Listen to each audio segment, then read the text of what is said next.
উৎসবে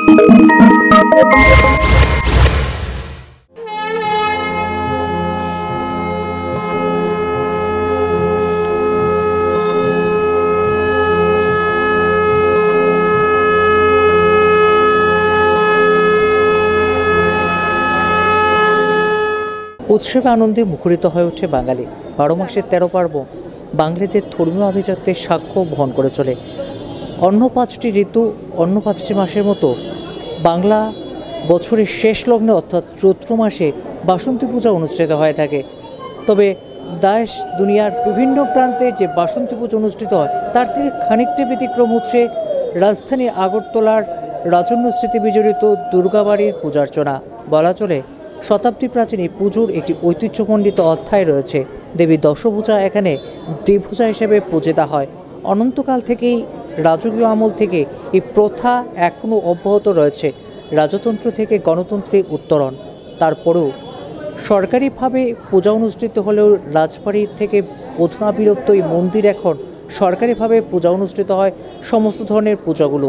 তবে বাসন্তী পুজোর সেই রাজকীয় প্রথা দেবভূজা হিসেবে দেবী পূজিতা হয়। বিভিন্ন প্রান্ত থেকে শ্রদ্ধালুরা এসে ভিড় জমায় মনস্কামনা নিয়ে। প্রত্যেকের আশা, ভরসা, বিশ্বাস দেবীর চরণে অর্ঘ্য নিবেদনের মধ্য দিয়ে সংসার, পরিবার প্রত্যেকের জীবনে সুখ বৈভব নেমে আসবে। কি প্রত্যাশা নিয়ে রাজন্য স্মৃতি বিজড়িত দুর্গবাড়িতে বাসন্তী পুজোয় ব্রতী হয়ে থাকেন শ্রদ্ধালুরা, আমরা কথা বলে জানার চেষ্টা করব এনাদের অভিমত। রাজন্য স্মৃতি বিজড়িত দুর্গবাড়িতে বাসন্তী পূজা অনুষ্ঠিত হয় প্রত্যেকেরই জানা। দেবপূজা হিসাবে দেবী পূজা হয়, ব্যতিক্রমী পূজা। কি মনস্কামনা নিয়ে আসা আজকের দিনের মূল ভাবনাটা কি আজকের এই পূজার্চনা করতে এসে? এই তো দেশের মঙ্গল কামনায়, পরিবারের মঙ্গল কামনার জন্য আসলাম। মাকে একটু দর্শন করে যাই। এই টাইমে তো মার মন্দির খোলা থাকে, দেখতে আসলাম। আজকে সপ্তমী পূজা দেখলাম পত্রিকাতে, এখন আসলাম একটু মাকে দর্শন করে যাই।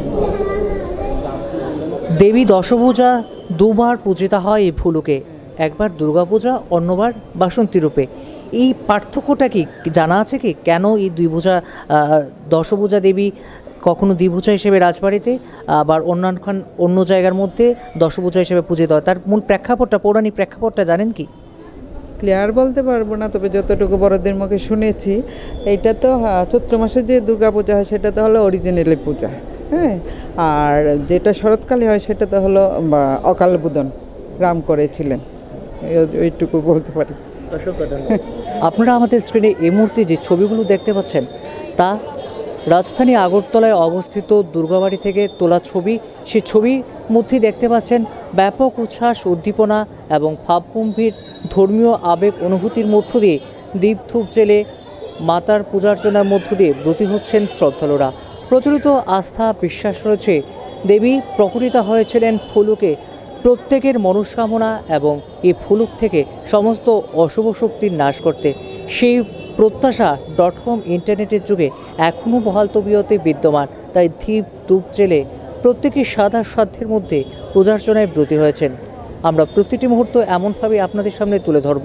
আমরা আরও কথা বলবো এখানে আসা আগত পুণ্যার্থীদের সঙ্গে। চলুন কথা বলে নেওয়া যাক, পুণ্যার্থীদের অভিমত জেনে নেওয়া যাক। দিদি, যে জিনিসটা জানতে চাইব, কোথা থেকে আসা এবং আজকের এই বাসন্তী পুজোর দুর্গবাড়িতে এসে আপনার ফিলিংসটা কীরকম?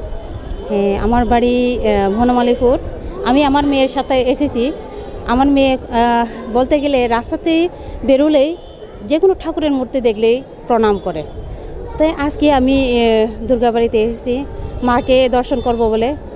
ঠিক আমার মেয়ে এসে দেখি যে মায়ের প্রতি এত ভক্ত, নিজেই কিছু আমার বলতে হয়নি, ও নিজে থেকেই করেছে।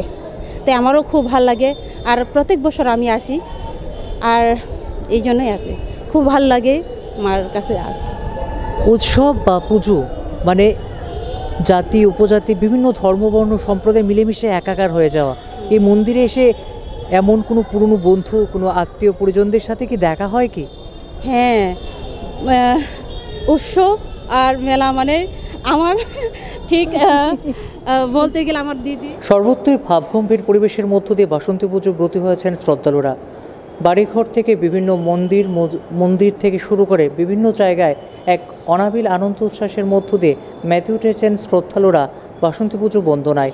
প্রত্যেকের অভিমত, প্রত্যেকের প্রত্যাশা, প্রত্যেকের বিশ্বাস দেবীর অশেষ বর্ষিত হয় পুজোর দিনগুলোতে ভাবগম্ভীর শ্রদ্ধা সহকারে পূজার্চনার মধ্য দিয়ে এই প্রত্যাশা নিয়েই হয়তো তারা পূজার্চনা করেন, পূরণও হয়ে থাকে। মানে আমি এখানে প্রত্যেকবারই আসি, প্রত্যেকবারই এসে এখানে পুজো করি। আমার বাড়ি কাছেই, মন্দিরের কাছেই, পাশেই আমার বাড়ি। আমি প্রত্যেকবারই এসে এখানে মানে এখানে পুজোতে আসলে মানে এত ভালো লাগে, এত ভক্তি ভরে এখানে পুজো হয়, মার পুজো হয়, মানে আসলে মানে সত্যি খুব শান্তি লাগে। মানে এটাই সেইটা নিয়েই এখানে আসি। কিন্তু সত্যি বলতে কি মানে এখানে অন্য জায়গার পুজোর থেকে মানে এই মন্দিরে সব রকম পুজোই হয়, সব ধরনের পুজো হচ্ছে। পাশে থাকি বলে সব রকম পুজোতে আমরা আসি, এবং এখানের পুজো দেখে মানে মনটা একদম সত্যি শান্তি, মানে খুবই শান্তি লাগে আর কি। এইখানের পুজোর বিশেষত্বটাই এটা। আজকের দিনে যারা আপনার স্বজন রয়েছেন, আত্মীয় পরিজন রয়েছেন, তাদের জন্য এই পুজোর দিনে কি বার্তা বা কি মেসেজ দিতে চাইবেন? আমি মানে আজকের দিনে এটাই বলেছি যে বাসন্তী পূজাটা অনেকে হয়তোবা মানে তেমন সেভাবে জানে না। আজকালের ছেলেমেয়েরা ওরা ওই আশ্বিন মাসের পুজোটাই মানে ভালো মানে জানে, বা ওটাতেই এনজয় করে বেশি। তো আমরা মানে আমার বার্তা এটাই যে এটাই সত্যিকারের মানে মানে পুজো, এটাই মানে মানে বাসন্তী পুজো, দুর্গোৎসব, এটাই কিন্তু সত্যিকারের দুর্গোৎসব।